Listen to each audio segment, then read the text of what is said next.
अस्सलाम वालेकुम नाजरीन, आप इस वक्त देख रहे हैं रोशन टीवी इंटरनेशनल। मैं हूं नसीर, जर्मनी के स्टूडियो से। नाजरीन, मलेशिया एक ऐसा मुल्क है जहां बेशुमार पाकिस्तानी, इंडियन, बर्मा के लोग आके असाइलम लेते हैं। और वहाँ पे जब पाकिस्तानी और ख़ास तौर पे जब कोई हमारी प्यारी बस्ती के रबुआ के लोग होते हैं, जब उनसे बात होती है तो बहुत ही खुशी होती है। आज भी हमारे साथ एक ऐसे नौजवान हैं, जवान है कहना चाहिए, नौजवानी तो गुजर गई, 10 साल से मलेशिया में है। उनके पास मैं चलता हूँ, बड़े मज़े मज़े की बातें होंगी नाजरीन, दिलचस्प इंटरव्यू होगा। जी अस्सलाम वालेकुम। वालेकुम सलाम। सर ठीक ठाक है आप? कैसा मौसम है, क्या कर रहे हैं, क्या हाल है?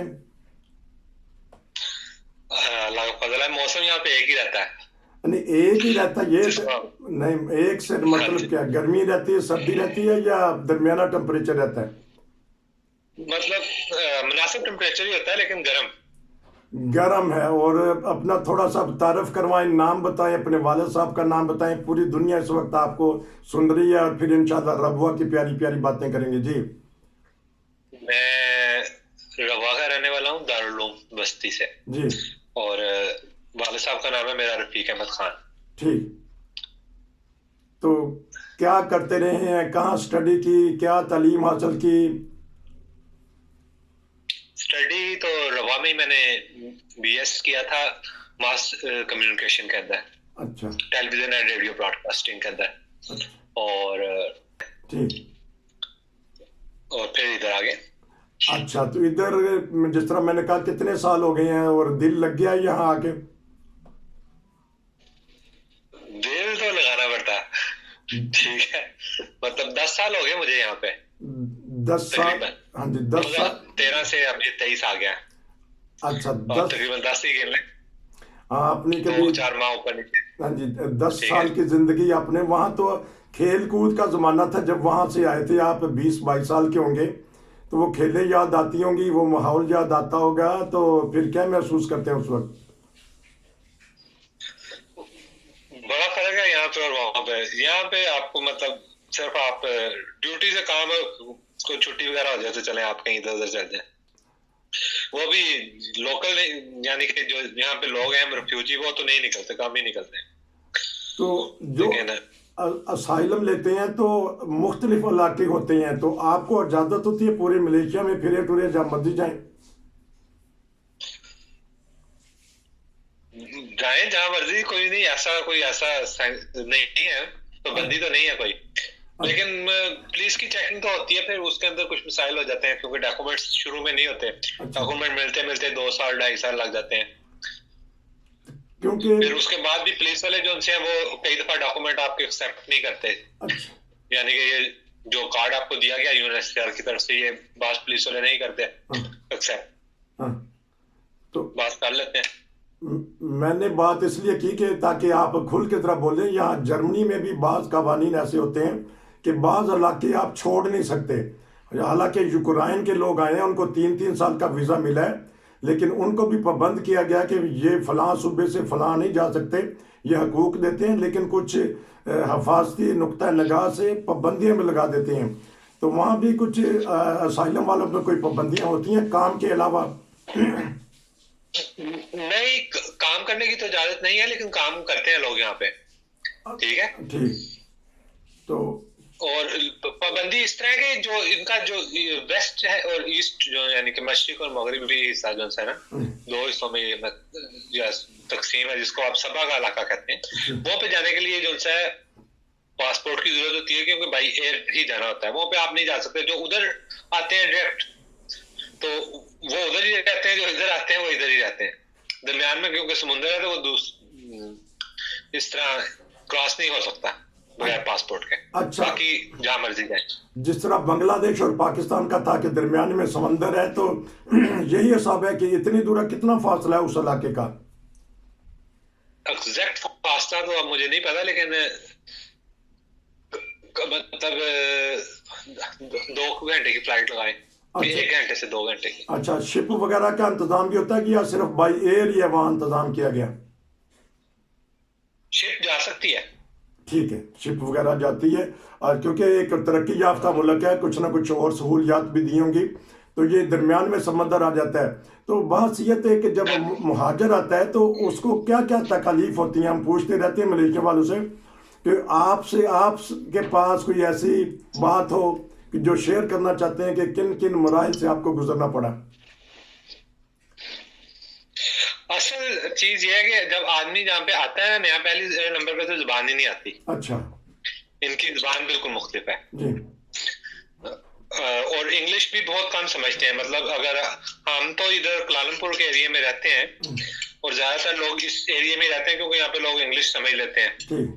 लेकिन अगर इनके देहात वाली साइड पे चल जाए तो बहुत से लोगों को इनकी अपनी जुबान जो मलाई कहलाती है वो बोलते हैं और वही समझते हैं, इंग्लिश नहीं समझते। डॉक्टर भी यहाँ पे चल जाए अगर आप हॉस्पिटल, तो डॉक्टर को वो इंग्लिश नहीं आती होगी। अच्छा। तो सबसे जो उसकी वजह से मेडिकल के लिए प्रॉब्लम हो जाती है क्योंकि आप समझा नहीं सकते डॉक्टर को इंग्लिश नहीं आती। अच्छा, हालांकि तरक्की याफ्ता लगे तो और कौन कौन से मराहिल हैं जो आपको आपके हिसाब से ज़बान सबसे बड़ा मसला है, जो भी लोग आए वो सबसे पहले ज़बान सीखें। जुबान लाजमी है, उसके बगैर तो आप गूंगे बहरे हैं। अच्छा, तो जो काम के लिए वो भी जुबान जरूरी है। काम तो मिल जाता है फिर भी, तो ये काम के लिए जुबान जरूरी नहीं होती, लेकिन वो काम वाली जुबान आपको जल्दी आ जाती है क्योंकि आप डेली उसकी प्रैक्टिस कर रहे होते हैं कुछ ना कुछ। अच्छा, तो ये बताइएगा कि जब अभी कार्ड नहीं मिलता तो क्या क्या मसाइल होते हैं और कार्ड के बाद कौन से मसाइल होते हैं, और रीसेटलमेंट तक हम आज बात करेंगे। तो बताइएगा कि जब कार्ड नहीं मिलता तो उस वक्त क्या क्या मसाइल होते हैं और किस तरह आके अंदराज लोग करवाते हैं असाइलम का, ये वकील के जरिए कराते हैं या सिंगल करा लेते हैं। जी। पहले तो इसका तरीकाकार और था कि यहाँ पे दफ्तर खुलता था इनका, सोमवार या मंगल को जाते थे और जाके अपना फार्म खुद जमा लिख के देते थे। वो एक फार्म देते थे, उसको फिल करके दे देते थे। उसके कुछ अर्से बाद कॉल आ जाती थी तो फिर आप जाके वहाँ पे अपना इंदराज वगैरह करा देते थे। तो अब जो तरीकाकार है वो ऑनलाइन है। अच्छा। कि ऑनलाइन आपको अप्लाई करना पड़ता है, फिर वो जब आपको अपॉइंटमेंट देंगे तब आपको अपॉइंटमेंट मिलेगी। फिर आप वो अपॉइंटमेंट पे जाएंगे, आपका इंटरव्यू होगा और फिर वो आपको अपॉइंटमेंट कार्ड या कोई डॉक्यूमेंट दें, उनकी मर्जी है उसके ऊपर भी कि वो दें ना दें। उसमें भी अभी कोरोना के बाद तो काफी लेट मिल रहे हैं, कोई जल्दी वाला प्रोसीजर नहीं है। मतलब के 7 साल हो गए लोग कहीं बैठे हुए हैं, उनको नहीं मिले। ठीक, तो ये बताइएगा क्योंकि मैं यूरोप की बात ज़्यादा करता हूँ ताकि आपको भी इल्म आ जाए, दूसरों को भी, कि यहाँ वकील लाजमी करवाना पड़ता है पहले, ताकि वकील ही आगे पेश हो जाते हैं या केस या पेपर बना के देते हैं। तो आपके पास भी पहले वकील कराना पड़ता है या डायरेक्ट ही चले जाओ? नहीं, यहाँ पे वकील की सहूलत नहीं है। अच्छा, आपको डायरेक्ट ही करना पड़ेगा खुद ही। तो अगर केस खराब हो जाए या फेल हो जाए जिसे यहाँ कहते हैं, तो वो रात को खतरा नहीं होता पुलिस आएगी तो फड़ के चुप के ले जाएगी? होता है वो तो, अगर आपका केस है भी ना, अगर आपके वो यहाँ पे रिफ्यूजी डॉक्यूमेंट्स मिल भी गए हैं, अच्छा, तब भी आपको पुलिस पकड़ लेती है। नहीं, डिपोर्ट पुलिस के पास पकड़ सकती है। डिपोर्ट तो ना करते यहाँ। 1 साल पहले यहाँ से 3 आदमी, तो वो नहीं अभी तक नहीं छूटे और मेरे ख्याल में रिपोर्ट होंगे। अदालत ने भी उनके हाथ में फैसला नहीं दिया। अच्छा, तो ज्यादा किस बेस पे पकड़ती हैं, चाहे किसी मुल्क का नाम ना लें, और ये बताएं कि किस बेस पे पकड़ते हैं लोग या पकड़े जाते हैं? पकड़े? हाँ जी। यहाँ पे इमिग्रेशन जो है ना वो सर्च करती है, उसके बाद पकड़ लेती है। वो क्या उस ऑफिसर की मर्जी है, वो आपका मतलब वो मुख्तलिफ जॉब यहाँ पे कर रहे हैं, वो से पकड़ लेंगे क्योंकि आपको जॉब करने की इजाजत नहीं है। या कई दफा सड़कों पे वो रोड ब्लॉक लगा के भी चेक करते हैं वो। अच्छा, तो बेसिकली ये पुलिस स्टेट ही समझ लें आप, जिस तरह जर्मन को पुलिस स्टेट कहते हैं। अच्छा, ये भी पुलिस स्टेट है। अच्छा। यहाँ पे बादशाह की हुकूमत है। ठीक, ये तो ठीक है, लेकिन ये बताइएगा कि जब एक मुहाजिर आता है तो इमिग्रेशन वाले उसको मगर क्यों पड़ जाते हैं, जब उसको रहने के वहाँ हकूक है, जो अक़वाम मुत्तहिदा का अदारा है UNO का, तो फिर इमिग्रेशन क्यों पकड़ती है? मलेशिया ने वो साइन नहीं किया हुआ, जो है ना इनका चार्टर 53 का मेरे ख्याल में। अच्छा, या 84 का जी, ये दो है, वो दोनों साइन नहीं किए मलेशियन गवर्नमेंट ने। तो फिर वो सबको क्यों नहीं पकड़ लेते? ये भी तो है ना कि वो एक आधे को पकड़ के क्यों डिपोर्ट करते हैं, जेल में रखते हैं, सबको क्यों नहीं पकड़ लेते? वो सबको पकड़ सकते हैं। अच्छा, ठीक है। ठीक है। ये मैं हाँ जी। मतलब मेरे पास ना ये डॉक्यूमेंट्स थे, जी, ये जो अब है, मतलब यही डॉक्यूमेंट होते हैं, इससे कोई डॉक्यूमेंट नहीं होंगे। ठीक। तो वो उसने जब मुझे पकड़ा है, एक दफा मैं गिरफ्तार हुआ यहाँ पे, अच्छा, तो उसने पकड़ के मेरा कार्ड जो है डस्टबिन में फेंक दिया। उसने कहा कुछ भी नहीं है आपके पास। मैं अच्छा, जी, अच्छा, और मेरे डॉक्यूमेंट, हाँ, और उसने लिखा है कुछ भी नहीं, आपके पास कुछ नहीं है तो आपको अदालत में पेश करेंगे। अच्छा, कहेंगे कुछ नहीं, आप वहाँ पे 15 या 20 दिन के बाद आप पेश होंगे, मतलब कि 14 या 15 वर्किंग डे के बाद। ठीक, ठीक, वो 16-17 दिन बन जाते हैं। जी, जी, ठीक है। उतनी उसके बाद वो रिमांड लेगा, उसके बाद 3 महीने तक वो रिमांड ले सकता है या 6 महीने तक। अच्छा, ठीक है, ठीक, कि मैं तहकीक करना चाहता हूँ। हाँ। अब वो 15 दिन और 6 महीने तक जो उसका रिमांड चल रहा है, उसके बाद उसने दोबारा अदालत में पेश करना है। अच्छा, 15 दिन से ये रिमांड जो है लेगा, वो दोबारा भी ले सकता है, 2 दफा 3 दफा, जितनी दफा चाहे वो ले सकता है। ठीक, आप उस टाइम तक अदालत में हेयरिंग ही नहीं होगी। अच्छा, फिर अदालत में हेयरिंग हो भी गई है, तो उसने लिख दिया वहाँ पे कुछ नहीं है, आप वहाँ पे जाके बताएंगे जी मेरे पास डॉक्यूमेंट है यूएन के, तो फिर यूएन को लेटर लिखेंगे, यूएन वाले नुमाइंदे आएंगे, अच्छा, वो भी उनके भी कोई प्रोसीजर है एक लंबा। अच्छा, ठीक है।